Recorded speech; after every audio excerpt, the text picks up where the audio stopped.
પ્રમુખ સાંઈ મહારાજનું હૃદય, એમનું મન એટલું નિર્મળ, એટલું પવિત્ર હતું કે જેમાં એમને ક્યારેય કોઈનો અહિત કરવાનો વિચાર નથી આવ્યો. મનસી એકમ વચસી એકમ કર્મણી એકમ ચ સેવતે.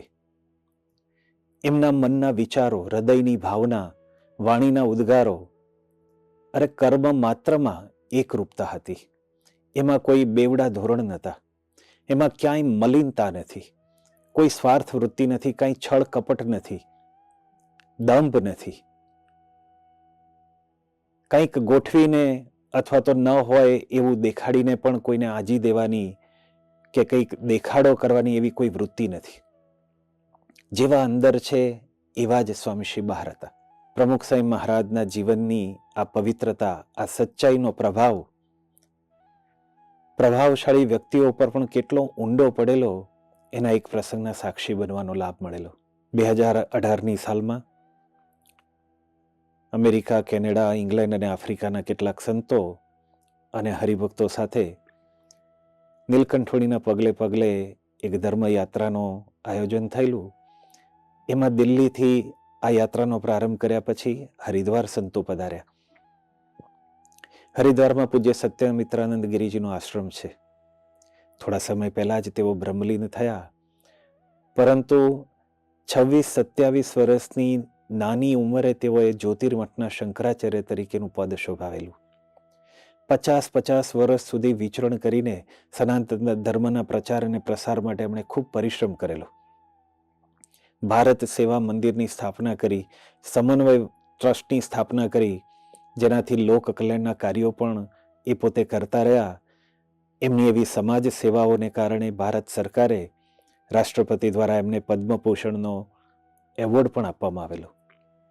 આવા એક પ્રતિભાશાળી સંત, જેમને પ્રમુખ સાંઈ મહારાજ પ્રત્યે અત્યંત લગાવ હતો, ખૂબ લાગણી હતી.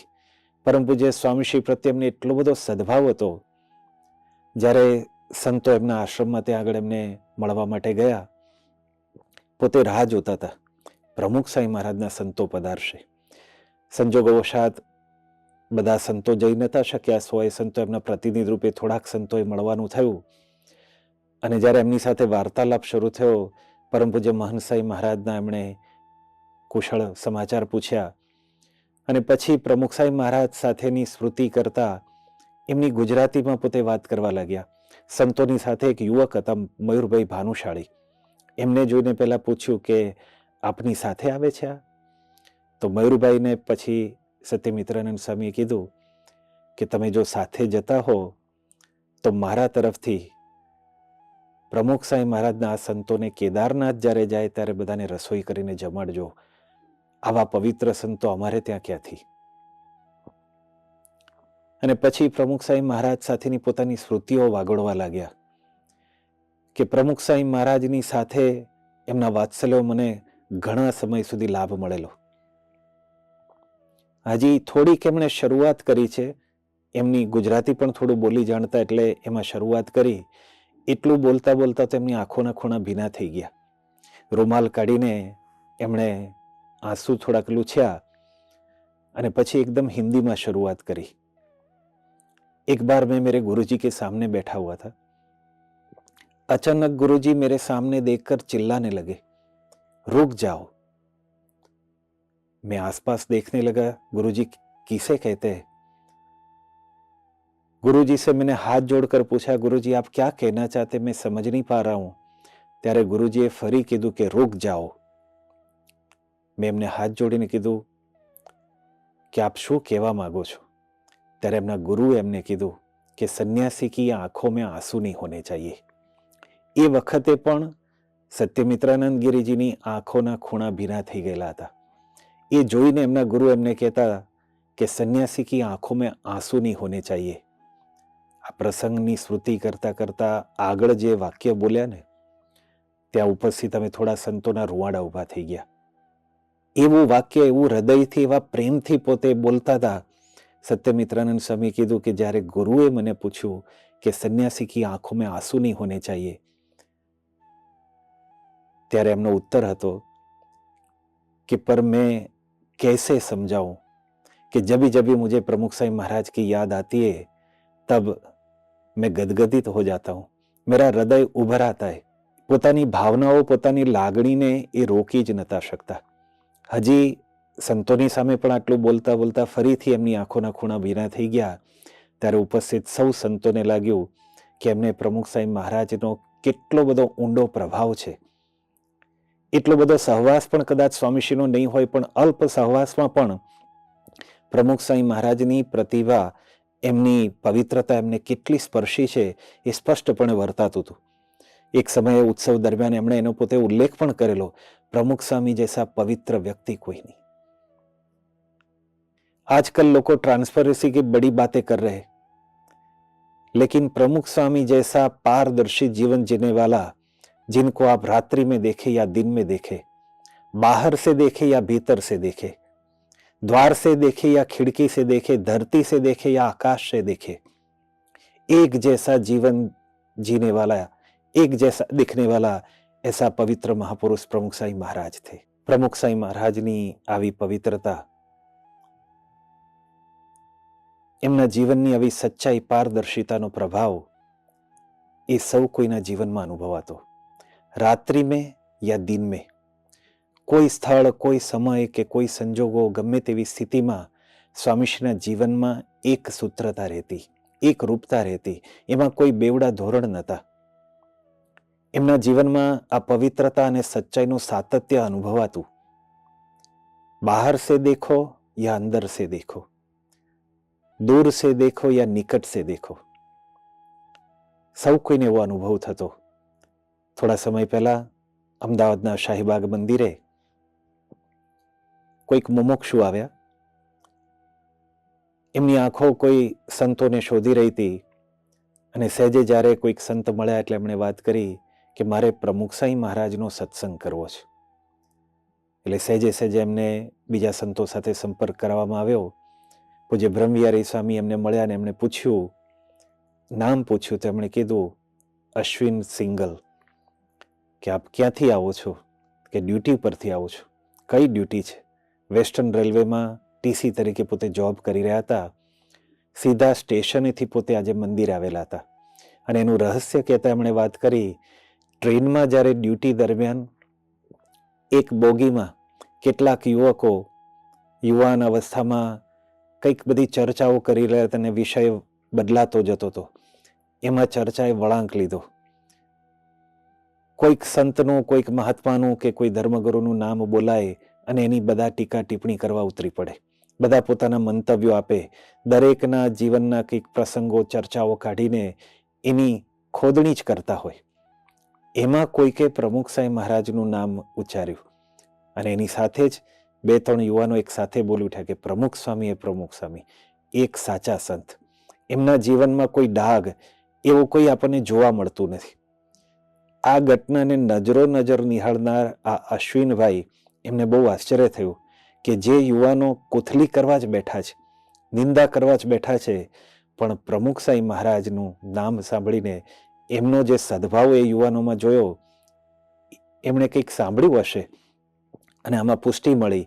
સ્ટેશને, અમદાવાદ સ્ટેશને ગુજરાત મેલે પહોંચ્યો ને ત્યાંથી જ સીધા પોતે શાહીબાગ મંદિરે આવ્યા અને સંતોને મળીને વર્તમાન ધરાવીને સ્વામીશ્રીનો સત્સંગ કરવાની તત્પરતા બતાવી. સ્વાભાવિક છે કે પેલા યુવાનોને તો સ્વામીશ્રીનો કદાચ બહારથી સંબંધ હશે. એમણે બહારથી સ્વામીને જોયા હશે, ભીતરથી જોવાના બાકી પણ હોઈ શકે. એમણે દૂરથી જ સ્વામીશ્રીને નિહાળ્યા છે, કદાચ સ્વામીશ્રીની નિકટનો અવસર એમને નથી મળ્યો.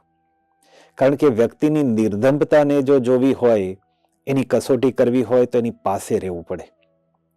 નિષ્કુળાનંદ સ્વામી ભગવાન સ્વામિનારાયણ વચનામૃતમાં જે ઉદ્બોધન કરેલું છે એનું જ અનુમોદન કરતા કહે છે, ખાતા પીતા જોતા જણાશે રે, આશય એના અંતરનો, ઉઠે બેસે બોલે કળાશે રે, પાસે વસતા એ નરનો, હશે હારદ હૈયા કેરું રે, વણ કહે પણ વર્તાશે. વ્યક્તિની પાસે ઉઠક બેઠક કરતા, એની પાસે રહેતા એનો આશય ખબર પડતો હોય છે. પૂજ્ય વિવેક સાગર સ્વામી વર્ષો સુધી જેમને પ્રમુખ સાંઈ મહારાજની સાથે સેવા કરવાનો લાભ મળેલો છે, 40-50થી વધુ વર્ષો સુધી એમણે પ્રમુખ સાંઈ મહારાજની સાથે એક પડછાયાની જેમ વિચરણ કરીને ગામે ગામ એમની સાથે એમણે પ્રમુખ સાંઈ મહારાજને નિહાળ્યા છે. ઉત્સવોમાં, મીટિંગોમાં, વ્યક્તિગત મુલાકાતોમાં પ્રત્યેક અવસરે એમને સાક્ષી બનવાનું મળ્યું છે. એવા વિવેક સાગર સ્વામીને સારંગપુરમાં સંતોએ એકવાર પ્રશ્ન પૂછ્યો.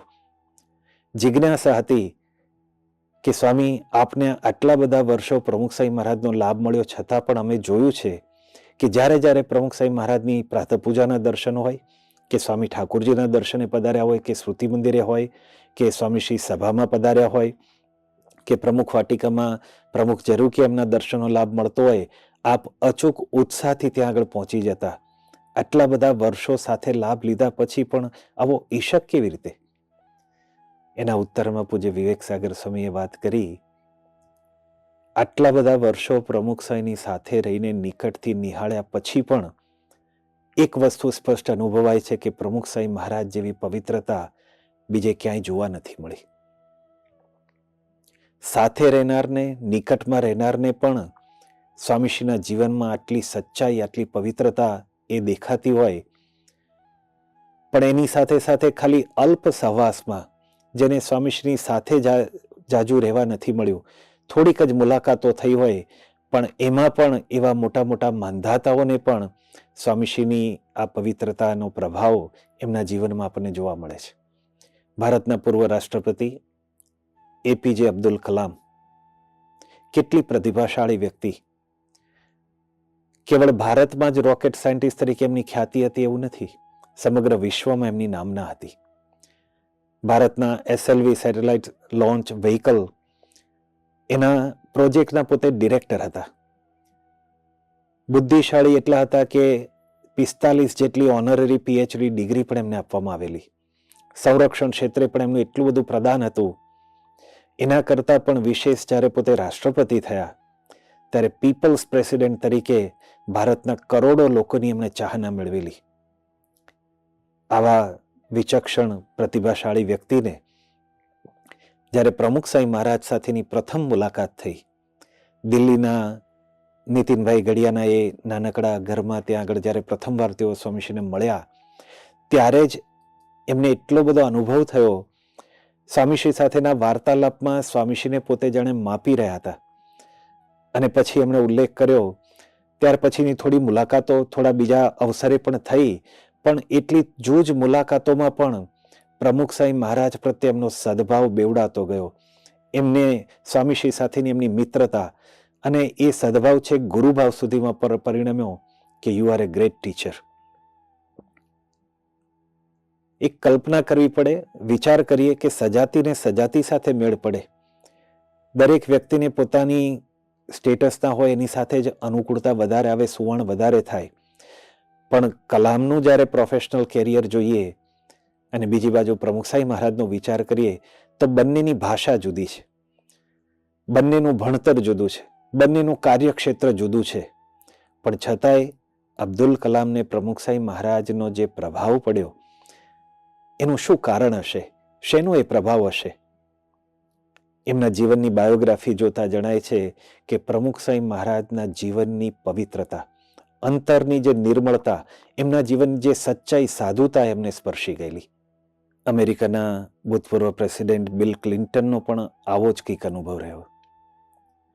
ગાંધીનગર અક્ષરધામ ખાતે જ્યારે પ્રમુખ સાંઈ મહારાજને બીજી વાર મળવા માટે તેઓ પધાર્યા, દર્શન કરીને પગથિયા ઉતરીને જ્યારે શૂઝ પહેરવા માટે બેઠક વ્યવસ્થાથી ત્યાં બેઠા ને બધા સંતો આજુબાજુ વીંટળાયેલા હતા, સિક્યુરિટીના પ્રોટોકોલ બાજુ પર મૂકીને, સમયની પાબંદીને પણ દૂર કરીને સ્વામીશ્રી સાથેની પોતાની જે સ્મૃતિઓ કરવામાં એ સંતો સાથે શેર કરી રહ્યા હતા, એમાં એમણે 6 મહિના પહેલા માયામીમાં પ્રમુખ સાંઈ મહારાજને મળ્યા હતા એની સ્મૃતિ કરી કે જ્યારે સ્વામીશ્રીને પ્રથમ મળ્યા ત્યારે મેં જોયું છે, એમની આંખોમાં મેં જોયું છે કે એમની આંખો શુદ્ધ ભાવનાથી છલકાતી દેખાય છે.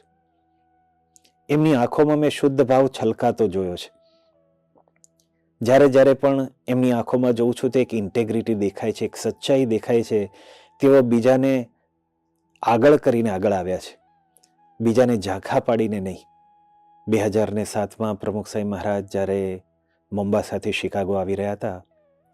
તે વખતે પ્લેનમાં સંતો સાથે હળવી ગોષ્ઠી ચાલી રહી હતી. પ્લેનમાં જે સ્ટુઅર્ટ હતો એ દૂરથી આ બધું નિહાળી રહેલો હતો અને જ્યારે સંતોએ સ્વામીશ્રી સાથેની મુલાકાત કરાવી અને એ અલ્પ સહવાસમાં, હજી તો એની પ્રથમ મુલાકાત જ કહેવાય, પણ એના થોડા ઓબ્ઝર્વેશનમાં પરમ પૂજ્ય સ્વામીશ્રીની પવિત્રતાનો એને અહેસાસ આવી ગયો. એણે વાત કરી કે સ્વામી, આપ એક આધ્યાત્મિક પુરુષ છો.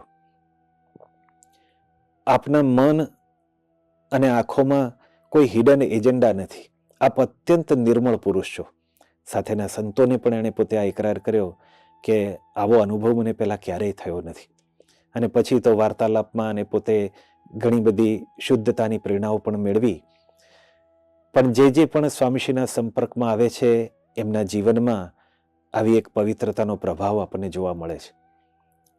ડૉક્ટર સુબ્રમણ્યમ, જેઓ અમેરિકામાં ન્યુયોર્કમાં પોતે હાર્ટ સર્જન તરીકે ખૂબ જ વિખ્યાત, 2000ની સાલ સુધીમાં તો એમણે 20,000થી વધુ બાયપાસ સર્જરી કરી હતી ને એ પણ 99.5ના સક્સેસ રેટની સાથે. આવા લિજેન્ડરી ડૉક્ટરને જ્યારે એકવાર ઝી ટીવીવાળા ઇન્ટરવ્યૂ લઈ રહ્યા હતા ત્યારે એમણે પૂછ્યું કે આપે આટલી બધી સર્જરી, 20,000 જેટલા ઓપરેશન્સ કર્યા છે, તો એમાં આપને કોઈક વિશિષ્ટ અનુભવ થયો કે કેમ? ત્યારે સ્વાભાવિક રીતે જ ડૉક્ટરે પોતે સ્પષ્ટતા કરી કે આમ તો આટલી બધી સર્જરી દરમિયાન અમે ટેવાયેલા હોઈએ છીએ, કોઈક એવો વિશેષ અનુભવ નથી થયો.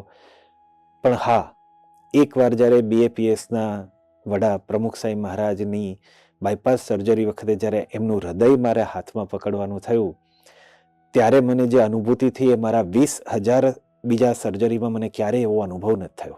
1998માં બાયપાસ સર્જરી પછી ડૉક્ટર સુબ્રમણ્યમે પોતાનો પ્રતિભાવ વ્યક્ત કરેલો કે જ્યારે પ્રમુખ સાંઈ મહારાજની સર્જરી કરતો હતો ત્યારે મને એવું લાગ્યું કે ઓપરેશન થિયેટરમાં સાક્ષાત ભગવાન અવતર્યા છે. આમ તો પોતે વર્ક ઇઝ વર્શિપ, કર્મને જ ભક્તિ માનતા એવા ડૉક્ટરને પ્રમુખ સાંઈ મહારાજના સાનિધ્યમાં આવી એક દિવ્યતાનો અનુભવ થવા માંડ્યો. એમણે વાત કરી કે સર્જરી પછી હું જ્યારે સ્વામીશ્રીને મળવા માટે જતો ત્યારે મને એવું લાગતું કે હું ભગવાનને મળવા જઈ રહ્યો છું. જ્યારે પણ પ્રમુખ સાંઈ મહારાજને મળું ત્યારે મને એવું અનુભવાતું કે હું પવિત્ર થઈ રહ્યો છું. પ્રમુખ સાંઈ મહારાજના હૃદયની પવિત્રતા કેવી હશે કે એનો સ્પર્શ કરનારના જીવનમાં પણ પવિત્ર વિચારો, પવિત્ર પ્રેરણાઓ ઉદ્ભવ થવા લાગી. સ્વામીશ્રી પોતે દિલ્હીમાં બિરાજમાન હતા. બ્રહ્મ સ્વરૂપ યોગીજી મહારાજના સંકલ્પે ત્યાં અક્ષરધામ કરવા માટે જમીન તો સંપાદિત થઈ ગઈ હતી, એનું આયોજન ચાલુ હતું. સંતો બધા સ્વામીશ્રી સાથે વિમર્શ કરી રહ્યા હતા અને એ વખતે સંતોએ પૂછ્યું કે સ્વામી, અહીંયા કેટલા જણ આવશે, અથવા તો કેટલું બાથરૂમ બ્લોક હોય તો કેટલા કમોડ કે કેટલા યુરિનલ કરવા, એને માટે આવું એનાલિસિસ થોડું કરવું પડે. એટલે બધા પૂછી રહ્યા હતા કે કારણ કે ગાંધીનગર અક્ષરધામમાં બધાને અનુભવ હતો, એટલે અહીંયા કે સ્વામીશ્રીને પૂછીને કરીએ. તો સ્વામીશ્રીએ તે વખતે જણાવ્યું કે કેટલા આવશે એમ નહીં, કેટલાને રોકશો એ પ્રશ્ન થશે. એમાંથી વાતનો વિષય બદલાયો અને બધા પોતપોતાના પૂર્વાનુભવ કહેવા લાગ્યા કે વાત તો સાચી છે સ્વામી, કે અમને તો એવું હતું કે ગાંધીનગર અક્ષરધામ વખતે રોજના 400, 500, 600 આવશે, પણ આજે વર્ષના 22 થી 25 લાખ એટલે કે 6 થી 7, 8 હજાર લોકો રોજના આવતા થયા. અમને તો કલ્પના પણ નથી, પણ આ બધું આપના સંકલ્પે થયું. કોઈક બોલ્યું કે લંડન મંદિર પણ કેટલું ભવ્ય થઈ ગયું, કોઈ દિવસ આવું શક્ય ન બને, પણ ભારતની બહાર આવું એક શિખરબદ્ધ મંદિર થયું, એ પણ આપના સંકલ્પે. અને જ્યારે આવી કોઈ વાત કરે ત્યારે સ્વામી અચૂક આમ લજવાઈ જતા હોય એમ તરત જ પ્રત્યુત્તર આપે કે આપણે ક્યાં કર્યું છે, યોગી બાપાના સંકલ્પે થયું છે, એમનો જ સંકલ્પ હતો, શાસ્ત્રીજી મહારાજના સંકલ્પે થયું છે, ભગવાનની ઈચ્છાથી થાય છે. પણ આવી જ્યારે વાતો કરતા હતા ત્યારે બધાએ પાછું એવી ઘણી બધી ઘટનાઓ જણાવી કે જે સ્પષ્ટપણે દેખાય કે સ્વામીશ્રીની પ્રાર્થનાથી, સ્વામીશ્રીના સંકલ્પથી અથવા તો એમના પુરુષાર્થથી જે કાર્ય પાર પડ્યું હોય. અને એમ કરતાં કરતાં પોઢવાનો સમય થયો. સેવકોએ સ્વામીશ્રીને ઊભા કર્યા, શયન કક્ષમાં લઈ જતા હતા. સ્વામીશ્રી બાથરૂમમાં ગયા, બધા છેલ્લે અંતિમ દર્શન કરવા માટે ઊભા હતા. એમ કે હમણાં જ સ્વામી આવશે, પણ રોજ કરતાં થોડુંક મોડું થયું. અને મોડું થયું એટલે બધા વિચાર કરતા હતા કે કેમ આજે આવું મોડું થયું. સેવક કૃષ્ણ વલ્લભ સ્વામી પોતે તે વખતે બાથરૂમમાંથી બહાર આવ્યા અને બીજા બધા જે ઉભેલા સંતો જે ચર્ચામાં તે વખતે હતા એમને વાત કરી કે તમે બધા શું માંડ્યું છે, કે આ બધા તમે મંડ્યા છો ને? સંતો કે શેની વાત કરો છો, શું થયું? એ કે તમે બધા આ લઈને મંડો છો કે તમે કર્યું. પેલા અંદર મૂંઝાય છે, બાથરૂમમાં ઊભા ઊભા અરીસામાં જોતા જોતા મારી સામું જોઈને કે આ બધા કહે છે, પણ મેં કર્યું છે? મેં ક્યાં કર્યું છે? શાસ્ત્રીજી મહારાજના સંકલ્પે, જોગી બાપાના સંકલ્પે થાય છે, ભગવાનની ઈચ્છાથી થાય છે, તોય આ લોકો કેમ સમજતા નથી? એટલી ગ્લાનીથી સ્વામી બોલતા હતા અને હૃદયની એટલી સચ્ચાઈના દર્શન થયા. બાથરૂમ હતું, એકાંત હતું. ઇવન મીટિંગમાં પણ જે હતા એ પણ બધા ઘરના સમર્પિત સંતો હરિભક્તો હતા. પણ એવા સમયમાં પણ સ્વામીશ્રીના હૃદયની સચ્ચાઈ એ બહાર આવી ગઈ. દિલ્હી અક્ષરધામ થઈ ગયા પછી પણ એવી જ ઘટના બની. જ્યારે સંતોએ સ્વામીશ્રીને વાત કરી કે સ્વામી, આ જે દિલ્હીનું જે કાર્ય થયું છે એ આપના વગર શક્ય જ ન બનત. ત્યારે પણ સ્વામી કે આપ શું કરો છો? યોગી બાપાના સંકલ્પથી થયું છે. તો કોઈ કે તરત કીધું કે યોગી બાપાનો સંકલ્પ તો જમુનાના કાંઠે મંદિરનો હતો, અક્ષરધામ તો આપના સંકલ્પે થયું છે. સ્વામી કે તમે સમજો, એ પણ એમનો જ સંકલ્પ કહેવાય. તમે બધા પણ એમના જ સંકલ્પે સાધુ થયા છો. બધા ભણેલા ગણેલા આવ્યા ને આપે બધાએ કર્યું છે. બધા જે અક્ષરધામની ટીમના સંતો હતા એમણે કીધું કે સ્વામી, અમને ખબર છે કે ક્યારેક એવી પરિસ્થિતિ ઉપસ્થિત થાય, મૂંઝાઈ જવાય, કેમ થશે, કેમ પાર પડશે, પણ એમાં કેવળ આપને પ્રાર્થના કરી, આપનો પ્રવેશ થાય અને આપના પુરુષાર્થથી બધું કાર્ય પાર પડી જાય. ક્યાંથી કેવી રીતે આ થઈ ગયું ને 5 જ વર્ષમાં આવું જે કાર્ય થયું એ આપના વગર શક્ય જ નથી. અને સ્વામી તે વખતે કે આપણાથી તો શેક્યો પાપડ ભાગે એવો નથી, યોગી બાપાના સંકલ્પે જ થયું છે. એટલે સંતોએ સહેજે અકળાઈને કીધું કે સ્વામી, આપે જ કર્યું છે, અમને ખબર છે, આપ જૂઠું કેમ બોલો છો? તો સ્વામી એથી વિશેષ અકળાઈ ગયા કે જૂઠું નથી, એ જ સત્ય છે. આ તો ગાડા નીચે કૂતરું ચાલે અને આપણે કહીએ કે કૂતરું એમ માને કે ગાડું તાણું છું, પણ ભગવાનની ઈચ્છાથી જે બધું થયું છે એમનો જ પ્રવેશ અને એમનો જ પ્રતાપ છે.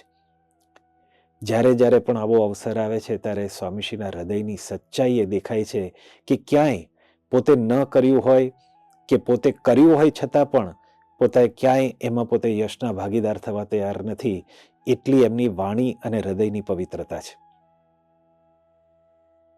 એમના હૃદયમાં કોઈ દંભ જ નથી. જો કદાચ કીર્તિ મેળવવાની ઈચ્છા હોય કે કદાચ કંઈક બીજા ઉપર પ્રભાવ પાડી દેવાની ઈચ્છા હોય ત્યારે આવો દંભ શક્ય થાય. પણ પ્રમુખ સાહેબ મહારાજના જીવનમાં જોઈએ છે તો આવું નિર્દંભતાનું રહસ્ય શું છે? એમના જીવનમાં કોઈ સ્વાર્થ નથી. જ્યાં સ્વાર્થ હોય ત્યાં દંભ હોય, અને જ્યાં દંભ હોય ત્યાં યેન કેન પ્રકારના છળ કપટ કરીને એ સ્વાર્થને પામવા માટેનો કે અપેક્ષાઓને પૂરી કરવાના પ્રયત્નો હોય. દુનિયામાં સ્વાર્થ ઘણા બધા હોય છે. કોઈકને સત્તાનો સ્વાર્થ હોય, કોઈકને સંપત્તિનો સ્વાર્થ હોય, કોઈકને કીર્તિનો સ્વાર્થ હોય. પ્રમુખ સાંઈ મહારાજના જીવનમાં જોઈએ છે એમને કોઈ સત્તાની લાલસા જ નથી, કોઈ સ્વાર્થ નથી. એમને કોઈ સંપત્તિનો પણ કોઈ સ્વાર્થ નથી, ધનની લાલસા જ નથી. એમનું જીવનમાં જોઈએ તો ત્યાગાશ્રમથી, જ્યારથી ત્યાગાશ્રમ સ્વીકાર્યો ત્યારે એક ધનનો સ્પર્શ પણ કર્યો નથી. એવું નિર્લોભી વર્તમાન, નિસ્પૃહી વર્તમાન, ભગવાન સ્વામિનારાયણના પંચ વર્તમાનમાં અણિશુદ્ધ પોતે વર્તી રહ્યા છે. કારણ કે એમને કોઈ સ્વાર્થ નથી, કોઈ કીર્તિની પણ અપેક્ષા નથી, કીર્તિનો પણ, માન મોટપનો પણ સ્વાર્થ નથી. અને જ્યારે જ્યારે કદાચ કોઈએ ભાવના વ્યક્ત કરી કે સ્વામી, આપે આટલું બધું સમાજના ઉદ્ધારનું કાર્ય કર્યું, આટલી બધી સમાજની સેવા કરી, શાંતિ માટે આપણે આટલું બધું કર્યું, આપને નોબેલ પ્રાઇઝ મળવું જોઈએ. અને તરત સ્વામી કે મને શાસ્ત્રીજી મહારાજ, યોગીજી મહારાજ મળી ગયા, 2 નોબેલ મળી ગયા. એમને એનાથી વિશેષ બીજી કોઈ અપેક્ષા નથી, બીજો કોઈ સ્વાર્થ નથી. ગુરુનો રાજીપો, ભગવાનનો રાજીપો એ જ એમનું લક્ષ્ય છે. એટલે જ્યાં સ્વાર્થ નથી ત્યાં દંભ પણ નથી, અને જ્યાં દંભ ના હોય ત્યાં ભય પણ નથી. સ્વામીશ્રીના જીવનમાં આ પવિત્રતા છે, એનું કારણ નથી સ્વાર્થ, નથી દંભ, અને ભય પણ નથી. કારણ કે જ્યાં દંભ હોય ત્યાં અસત્ય હોય, ખોટું કર્યું હોય તો એનો કોઈકને મનમાં ડર રહ્યા કરે, અને મનમાં ભય હોય એટલે વળી પાછો દંભ આચર્યા કરે, અને છુપાડવા માટે એમ સ્વાર્થ, દંભ, ભય, દંભ, સ્વાર્થ, એ ચક્ર દોષ ચાલ્યા કરે. વિદ્યાર્થીએ કંઈક ચોરી કરી હોય તો એને શિક્ષકનો ડર હોય, કદાચ ચોર હોય તો એને પોલીસનો ડર હોય, ખોટું કર્યું હોય એને એના પોતાના ઉપરીનો ડર હોય. સ્વામીશ્રીના જીવનમાં ક્યારેય ખોટું કરવું નહીં, ખોટું બોલવું નહીં, ખોટું વિચારવું નહીં, એવી સચ્ચાઈથી પોતે જીવન જીવ્યા છે. તો એને ભય શેનો હોય? સત્પુરુષ તો પોતે સર્વથા સર્વદા અને સર્વત્ર નિર્ભયતાથી ભરેલા હોય છે. અને એનું કારણ ગુણાતીતાનંદ સ્વામી કીધું કે બસે બખ્તરિયા ભેળા હોય તો મરવાની બીક રહે. એમ જેની પાસે ભગવાન હોય, જેની માથે ભગવાન છે ને સાથે ભગવાન છે, એને ભય શેનો? કોઈ ભય નથી. નિર્ભયતાથી પોતે સ્વામીશ્રી આવી સમાજ ઉત્થાનની પ્રવૃત્તિમાં પોતે રત રહેતા, કેવળ ભગવાનને પ્રસન્ન કરવાની ભાવનાથી. જ્યારે વેટિકનમાં નામદાર પોપને મળવાનું હતું ત્યારે રિપોર્ટરોએ પ્રશ્ન પૂછ્યો કે આપ કાલે શ્રી પોપને મળવાના છો તો કેવા વસ્ત્ર પરિધાન કરશો? અને સ્વામી હસી પડ્યા. સ્વામી કે અમારે કંઈ દેખાડો નથી કરવાનો, અમારે તો ઓલ સિઝન વન ડ્રેસ. એમને એવો ભય પણ નથી કે આ કપડાં પહેરીને જઈશું તો લોકો શું માનશે, કેવું વિચારશે, શું કરશું. જેવા છે એવા જ એમને રહેવું છે, કારણ કે ભગવાનની આજ્ઞા પ્રમાણે પોતે એવું જીવન જીવી રહ્યા છે. તો એનો કોઈ ભય પણ નથી. તો સ્વામીશ્રીના જીવનમાં નિર્દંભતા છે, એનું કારણ નથી સ્વાર્થ, નથી ભય. અને એનું ત્રીજું કારણ હોય તો દરેકમાં ભગવાનને જોવાની દ્રષ્ટિ છે, અને ભગવાન દરેકને જુએ છે એવું દ્રઢપણે માને છે. દરેકમાં ભગવાન જોવાની દ્રષ્ટિ છે એટલે જ એમને કોઈ પ્રત્યે રાગ દ્વેષ નથી, કોઈ ઊંચ નીચ કે ગરીબ તવંગરના એવા ભાવ નથી. મોટી બેજના આદિવાસીઓને મોડી રાત્રે સંબોધતા સ્વામીશ્રી પોતે બોલ્યા હતા કે આપ સૌમાં મને ભગવાનના દર્શન થાય છે, હું ભગવાનના દર્શન કરું છું. સારંગપુરથી એકવાર સ્વામીશ્રી પોતે વિદાય થતા હશે, એ વખતે થોડેક દૂર કેટલાક મુમુક્ષો તે હાથમાં પુષ્પમાળા લઈને ઊભા હતા. એમની ઈચ્છા હતી કે સ્વામીશ્રીને પુષ્પ પહેરાવા, પણ મનમાં કંઈક સંકોચ થતો હતો. એમને સંકોચ પામતા જોઈને સ્વામીશ્રી તરત જ કાચ ખોલ્યો અને સામેથી બોલાવ્યા, નજીક બોલાવ્યા. પેલા મુમુક્ષુઓ વિચાર કરતા હતા અને હાથ જોડીને કીધું કે બાપજી અમે હરિજન છીએ. સ્વામી કે આવો આવો, અમે પણ હરિના જન છીએ. એમને મન કોઈ એવો ભેદભાવ નહોતો. દરેકમાં ભગવાન જોતા હતા, એટલે જ એમની કરુણામાં પણ એવી સચ્ચાઈ હતી કે ક્યાંય નાત જાત પણ એમને એવું જોયું નથી, અને દરેકને એક સરખો પ્રેમ આપવા માટે પોતે દોડી ગયા છે. દરેકમાં ભગવાન જુએ છે, પણ ભગવાન દરેકને જુએ છે એવું પોતે દ્રઢપણે આચરણ દ્વારા બીજાને શીખવતા. 1988માં જ્યારે યુરોપના પ્રવાસમાં સ્વામીશ્રી હતા, ત્યારે સાથે કેટલાક યુવકોને શુભ સંકલ્પ થયા. બધા પુષ્પો ભેગા કરીને પુષ્પના હાર અને પુષ્પના વિવિધ મુગટ ને બધું બનાવી રહ્યા હતા. સ્વામી ત્યાંથી પસાર થતા હતા, પૂછ્યું કે આ શું કરો છો? બધાએ કીધું સ્વામી હાર બનાવે છે. સ્વામી કીધું કે હા, ઠાકોરજીને હાર પહેરાવજો. પણ પછી અંતરેમી પણ જાણી ગયા. સાંઈ કે પછી પેલું ટોપું ઘાલવાનું કેવું કંઈ કરશો નહીં. અને યુવકે કીધું પણ બાપા અમારી ઈચ્છા છે બધાની કે આપને પુષ્પનો મુગટ પહેરાવો. સ્વામી કે આપણે સાધુને એવું ના હોય. પણ બધાએ કીધું સ્વામી બીજા કોઈ છે નહીં, અહીંયા આપણે એકલા જ છીએ, કોઈ જોતું નથી. સ્વામી કે પણ ભગવાન તો જુએ છે ને, ક્યારેય એવું ન વિચારવું. એક આ ભગવાન મને જુએ છે એવી દ્રષ્ટિ આવી જાય તો પણ જીવનમાં સચ્ચાઈ રહેતી હોય છે. જેની સાથે ભગવાન છે, જેને માથે ભગવાન છે એવું પોતે માને છે, એ ભગવાનની કર્તૃત્વ શક્તિમાં પણ એમને એટલો વિશ્વાસ છે કે ભગવાન જ કરે છે, અને એટલા માટે જ એમના કોઈના પ્રત્યે એવો દ્વેષભાવ પણ થતો નથી. સ્વામીશ્રી નિર્દંભ છે, પવિત્ર છે, સચ્ચાઈ છે. એનું કારણ એમના જીવનમાં સ્વાર્થ નથી, એમના જીવનમાં ભય નથી. એ દરેકમાં ભગવાન જુએ છે, ભગવાન દરેકને જુએ છે. એટલું જ નહીં, હકીકતમાં ભગવાન જ કરે છે. જ્યાં આવી પવિત્રતા છે, જ્યાં આવી નિર્મળતા છે, ત્યાં હંમેશા પ્રભુનો વાસ હોય છે. તુલસીદાસજી પોતે એવું કહેતા, જિનકે કપટ દંભ નહીં માયા, તિનકે હૃદય બસત રઘુરાયા. જેના હૃદયમાં ક્યાંય આવું કપટ નથી, દંભ નથી, એના હૃદયમાં ભગવાન વિરાજમાન રહે છે. હૃદયમાં જ નહીં, નિષ્કુળાનંદ સાંઈ તો એમ કહે છે કે એના નેણમાં નાથના નેણ, એના વેણમાં વાલાના વેણ, એના પાવમાં પ્રભુના પાવ, એના હાથમાં હરિના હાથ, એના આપમાં હરિનો વ્યાપ છે. જેનું ઉલટી પલટ્યું આપ સંત તે સ્વયં હરિ. ડોળું પાણી હોય તો સૂર્યનું પ્રતિબિંબ એમાં સ્વચ્છપણે ન ઝીલાય, પણ અત્યંત સ્ફટિક સ્વચ્છ પાણી હોય તો સૂર્યનું પણ પ્રતિબિંબ એમાં સ્વચ્છપણે ઝીલાતું હોય છે. પ્રમુખ સાંઈ મહારાજનું જીવન, એમનું હૃદય, એમના વિચારો, એમની ભાવનાઓ, એમના કર્મો, એમાં એટલી સચ્ચાઈ ને એટલી પવિત્રતા કે એમના અંગે અંગમાં ભગવાન નિવાસ કરીને રહ્યા છે. એમના નેણમાં નાથના નેણ છે, એટલે જ ભગવાન એમની આંખોમાં રહીને સર્વ ઉપર અમી દ્રષ્ટિ કરે છે, અને એટલે જ એમની આંખોમાં પણ ભગવાનની પવિત્રતા બધાને દેખાય છે. એમના વેણમાં, એમના મુખમાં રહીને ભગવાન જ અમૃત વચન વધે છે, અને એટલે જ એ વાણીની હૃદયભેદક અસર થાય છે. એમના હાથમાં હરિના હાથ છે, એટલે જ સર્વને માટે મદદ માટે એ દોડી જાય છે. એમના ચરણ, એમના પાવમાં પ્રભુના પાવ છે. રાત દિવસ વિચરણ કરીને જન સેવા માટે એટલે જ પોતે દોડતા રહ્યા છે. એટલું નહીં, પોતાના ગુરુ શાસ્ત્રીજી મહારાજને એમણે જે પ્રતિજ્ઞા આપેલી કે આ સંસ્થાના વિકાસને માટે, હરિભક્તોની સુખાકારીને માટે મારા દેહની પરવા કર્યા સિવાય હું ઘસાઈ છૂટીશ. જીવનના છેલ્લા શ્વાસ સુધી સ્વામીશ્રી એ પ્રતિજ્ઞાનું અક્ષરશઃ પાલન કરતા રહ્યા. એમના ચરણ એને માટે જ દોડતા રહ્યા, એમના હાથ એને માટે જ પ્રવૃત્ત રહ્યા.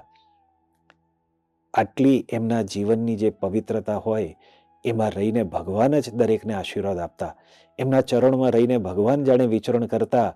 એટલે જ જ્યારે LM સિંઘવી, યુકે ખાતેના ભારતના એક સમયના રાજદૂત, ભારતના સંવિધાનના પ્રખર વિદ્વાન, એ પણ એમણે જ્યારે સ્વામીશ્રીના ચરણ સ્પર્શ કર્યો ત્યારે બોલી ઉઠ્યા હતા કે હું બીજા કોઈથી મને આકર્ષણ નથી થયું, કેવળ પ્રમુખ સાંઈ મહારાજના ચરણ સ્પર્શથી મને એવો અનુભવ થયો છે કે સ્વામીશ્રીના ચરણ સ્પર્શથી મન અને હૃદયમાં પવિત્ર પ્રેરણાઓ પ્રગટ થાય છે.